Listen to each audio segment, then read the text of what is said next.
Oh boy, this next one's a long question from Sparhawk, who says, "Hey, Big Rams." My older brother used to call me that. Are you him in disguise?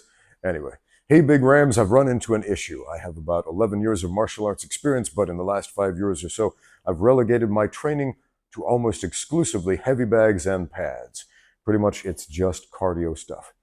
About 5 years ago, I got back into martial arts with Muay Thai after taking a break from being fed up with the direction of kyokushin schools that I knew. I decided I wanted to fight. It was an ultimate goal of mine.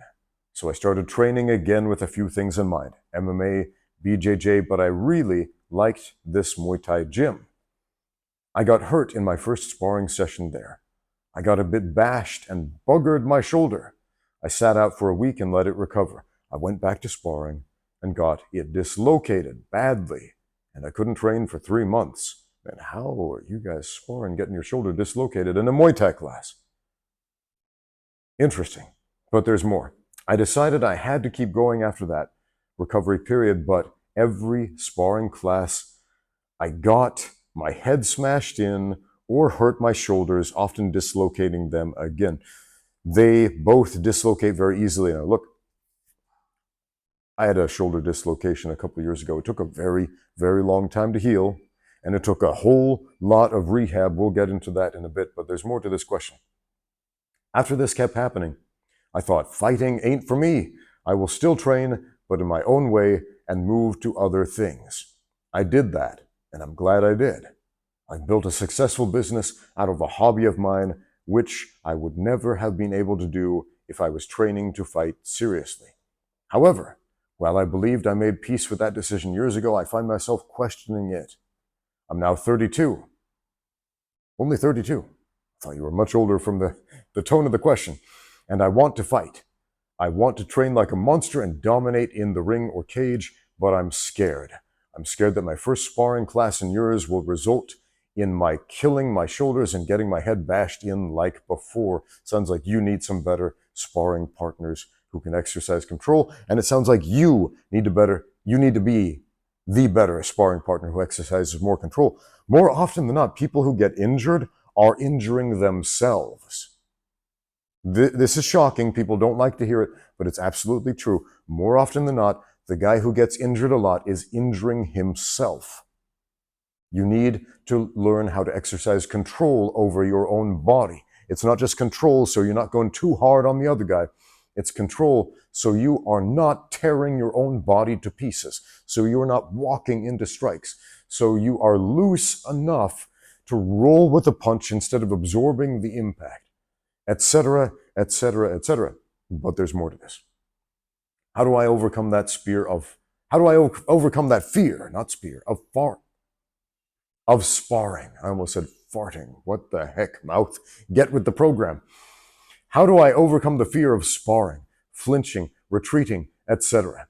How do I avoid having my old injuries become new injuries again? Is it worth it?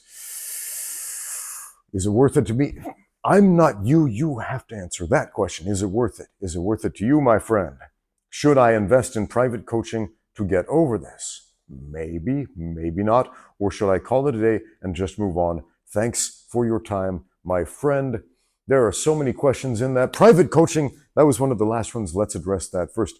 I get this a lot. Should I do private coaching before I join the group classes or instead of joining the group classes? And the answer is no. Do group classes, train with a bunch of people, get a bunch of different relevant experiences before you do any private coaching, because you need some questions, some serious questions that will come with the context of experience to bring to that coach, so you can say, hey coach, I want to work on this particular thing, instead of, hey coach, just magically make me better because I paid you $100 for a private training session.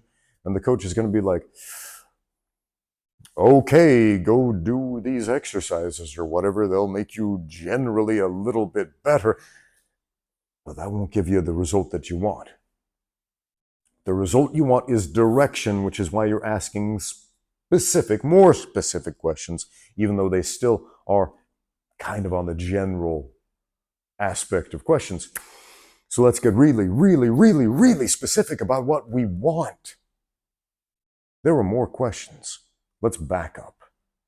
So, should you invest in private coaching? I love what my friend Dan says when people ask him about private coaching. Dan Lukart over at Brazilian Jiu-Jitsu. We did an awesome 4-hour podcast. Please do yourself a favor and watch it. Not for my sake, for yours. It's good information. And when asked, should I do private lessons with you? His answer is no. Just come to my group classes because I give you everything there. That's where the really important stuff that is going to allow you to become good at jiu-jitsu is in the group classes. I don't think he even offers private training. And that answer makes a lot of sense to me. I do private training. If people want to do a private class with me, we'll schedule it, we'll do it, we'll have fun with it. And people come to me for private training for a lot of different reasons. General health and fitness, fight, training, advice, sport-specific stuff. Sometimes just to hang out and chat. I think some people throw some money my way just because they like to hang out with me. I honestly think that's the case with some of these dudes. And that's okay. That's all cool. I'm happy to take your money. But if you want to improve the most, you have to experience the struggle. That doesn't mean the damage, but the struggle of not knowing the answers because the other dudes are kicking your butts and you can't pass their guard. You can't dominate, you're getting dominated, etc. You don't know what to do. So you start formulating questions. We can't get the answers without that. Anyway, I could go on and on about that all day. But I am very concerned because from the sound of it, you haven't had a whole lot of class time, but you've had a whole lot of injuries. The shoulder dislocation. How did that happen, man? Did somebody kick you or punch you and the shoulder's so hard, so flipping hard that it just went? Here's how my shoulder dislocation happened. I was grappling and my training partner grabs me with a crazy headlock throw and initiates a hip thrust and then drops, and all the weight of both of us goes onto this shoulder. And the mats we were on weren't particularly thick and crunch, painful. The shoulder was paralyzed, couldn't move it, but we kept rolling for like 10 minutes until it became painfully aware to both of us that I couldn't move my arm. And my training partner said, "Are you okay, man? You're not moving your arm." I was like, it's fine. I'll rub some dirt on it. We're okay. No, man, no, take a break. And then I realized, yeah, this is seriously injured. I tried taking off my rash guard afterward, and it was like, yeah. That took a lot of work to overcome. It's not a rub some dirt on it and walk it off type of injury. This is an injury that's going to require a long time. We're talking about a year. It took me like 2 years of consistent training specifically to rehabilitate this shoulder before it felt better. And even then, if I haven't had a good night's sleep, if I am not consistent about rehab and prehab, and I'm out there even going light, and a light kick or something lands on the shoulder, I can just drop the arm and it'll go down and it doesn't want to cooperate anymore. I got to take a day off of sparring or something like that. And it's okay to take days off of sparring. You don't need to spar every day. And most of your sparring really should be light touch sparring with people, including yourself, who can control the sparring pace. Man, you shouldn't be taking injuries when sparring, especially when you're brand new. Now, when you're brand new, you don't know how to not get injured. You really don't. Which is a shame. It's a crying shame, because a lot of folks, they're brand new, they're stiff as a board, they're not breathing, they're walking into punches, they're heaving their entire body weight at the most dangerous oncoming impact. They are flexing their muscles so hard that their tendons are tearing to pieces. They're pulling and grabbing and squeezing stuff harder than doing their max deadlift or something crazy like that, and causing injuries on themselves, which sucks. And I hate to see it. But we will never stop seeing it as long as noobs exist. So chill out, new guys. Calm down. Breathe. This is a big thing. You are forgetting to breathe. You are. You don't think you are, but you are. And by breathe, I mean breathe out. Exhale. Breathe out. If you're not audibly exhaling when you are sparring, when you are moving, when you are training, when you are punching, when you're hitting and kicking the bag, you're doing it wrong. Think about karate class for a minute when we're doing our forms and we're going, ka, ha, ka, making these funny sounds. If you go to a Muay Thai class and they're like, aish, aish, tum, tum, doing these shouts as they're doing their movements. What is that? It's breathing. You go to a modern dance concert, sit in the front row, listen to the dancers, and they're like, they're vocalizing, they're breathing, they're focusing on the exhale. Why? Not the inhale, because that happens automatically. But when you are in an athletic, hyperventilating state, what happens? You forget to breathe out. And so you hold all that air in and all that carbon dioxide builds up. And here's another exercise I've got for you besides telling yourself, okay, breathe out, breathe out, breathe out, breathe out, breathe out when you move. Exhale the same way you move. Practice breath holds. Push all the air out of your lungs and hold it. Just hold your breath. Just hold the breath for as long as you can.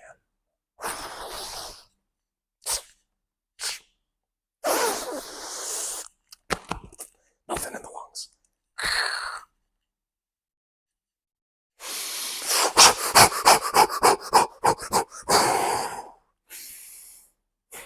And then pull it back in. What does that do for you? Well, it does a lot of great things, but one thing athletically it does for you is it allows you to get used to functioning with less oxygen and more carbon dioxide in your system and getting used to that kind of feeling. So you're not going to feel suffocated, because this is a big problem. People feel suffocated, and when they start feeling suffocated, they start panicking and doing stupid stuff that gets themselves and others injured. So while you're moving, two things. One, breathe out. Breathe with the movement. Exhale. Breathe out. And the second thing, in training, by yourself, anywhere, practice breath holds for prolonged periods of time, and you will be shocked how long you can adapt to that. Minutes at a time. You can go 1, 2, 3, 5 minutes breath holds if you practice it enough. It's shocking what we can adapt to. Man, I just got back from the Philippines. I did a lot of swimming and diving and snorkeling out there, and yeah, man, I usually don't swim, but I got because I've got some ear issues. When I get water in the ear, I go essentially deaf for about a month, and that kind of sucks. I kind of need to hear things, and so I managed to get some ear covers, like a swimming cap that seals that off. So that worked really well. And so for the first time in a very long time, I was able to swim, dive, go underwater for prolonged periods of time. And it was pretty awesome, because that is something I practice on dry ground, and that can carry over to obviously swimming and diving. And I saw some whale sharks, and it was great, and some fish, and it was cool. And it's got athletic crossover that transcends swimming and diving and all these other things. It helps you maintain calm under pressure, which is so incredibly important for this question. It might not seem like it. How does that help prevent injury, Ramsey? Being calm under pressure. Look, remember Aesop's fable of the great oak tree and the little bendy reed, and a storm comes along and the oak tree snaps because it's got no give to it, and the little bendy reed bends, and then after the storm, the reed is still alive and the oak tree's dead? Yeah. Be like the hollow reed, my friends. Yeah. There's more to this question. It was long. So you're wondering, is it worth it? Is fighting for you? You want to get into a fight? I get it. I get it. I was forced to retire back in 2011 due to an injury. Got a hole in my head, partially blinded. It sucked. It was a whole big thing. Can't take big hits to the head anymore. It's an issue. I didn't want to retire. I was experiencing what a lot of fighters experience: combat addiction. Whether we're good or bad at fighting, we do it again and again, and it's thrilling and it's exciting and it is addicting. And when that is cut away, when you don't have that anymore, when it's taken away from you, it hurts and your guts start craving it. It's like, I want to do it. I want to get back in there. You watch a fight and you're like, oh, I want to be that guy in there, kind of. I mean, he's taking a beating, but I would do it differently. And we tell ourselves all these stories about trying to justify getting back in there and doing something violent and dangerous and possibly stupid and all of this. And I get it and I understand it. And I know those feelings. And earlier today, I was thinking, man, I'm 45. I would love to do one more fight. I'd love to get back in there one more time. And sometimes today, for example, I was seriously considering it. Over this last year, man, I've experienced some major health problems after COVID, man. It sucked, man. It sucked.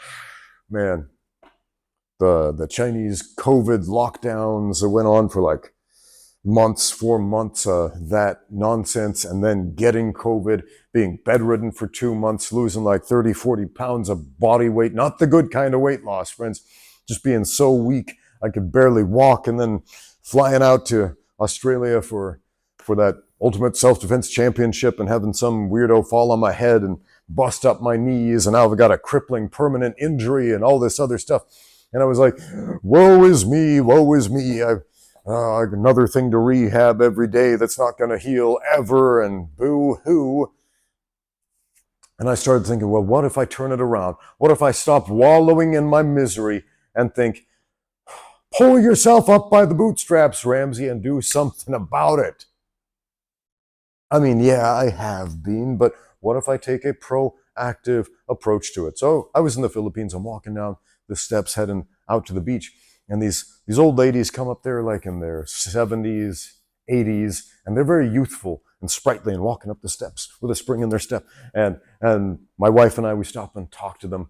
And this one lady, she's 72, and she starts singing praises to Jesus. I love the Philippines because it's a Christian country, which is an anomaly in Southeast Asia, because here in the People's Republic of China, the official religion is communism.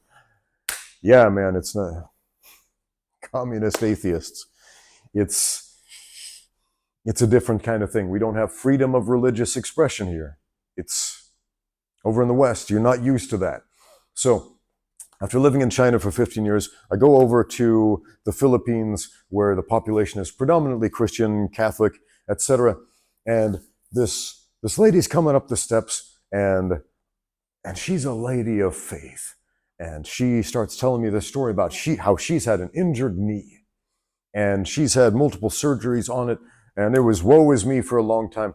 And then she went and prayed and experienced healing because of her faith, in her own words. Now, you can say, oh, that's garbage, or oh, praised be the Lord God Almighty for his amazing power and display thereof with this old lady. But she was happy, and she was walking, and she felt like sharing that tidbit with me. And I thought to myself, you know what? She's so happy. And I've kind of been down in the dumps on myself about boo-hoo, woe is me. And I decided, you know what? Whether or not you experience a miraculous healing and you get what you want and you are gifted what you crave, whether it's a healed knee or a fun romp in a cage to fulfill your manly dream of being a cage fighter, do not forget to be grateful for what you have. I've said this many times on this channel, and it's something my older brother taught me, and it's something it repeats again and again in my mind, and I have to remind myself of this over and over again. Do not focus on what you don't have and what you can't do. Focus on what you can do. If you do that, you're going to be happy. If you do that, it's going to be worth it. You asked, is it worth it to do this thing? The only thing that's worth it is, well, ask yourself this. Does it increase the happiness in your life, in the lives of others, in the lives of your family members, in the lives of those of your community, of your country, and the world in general? If it meets that criteria, great, more power to you. And if not, there's your answer. So, to recap, be the better training partner, because I can't guarantee you one. Maybe there's only one gym in town and everybody there is a jerk and everybody spars too hard or whatever. You can start turning that around by first changing yourself and also open up some dialogues of conversation. If people are injuring you, say, dude, I am getting injured here. I want to be able to spar at a light touch pace. And if you don't know how to do that, I've got a whole playlist of sparring videos and examples of how to do that. You know who else does? Sylvie Von Douglas, Muay Thai fighter, female Muay Thai fighter, lives over in Thailand, has had like 1 billion fights. Awesome lady. She just put out a great video on how to spar light, how to make some adjustments, even without gloves, even without pads, how you can go very, very light and fast and controlled, and it's really, really cool. So go give it a listen. Shout out to Sylvie. All that being said, I've rambled on for a while, and I've got to go home. Thank you for watching. Now get out there and train.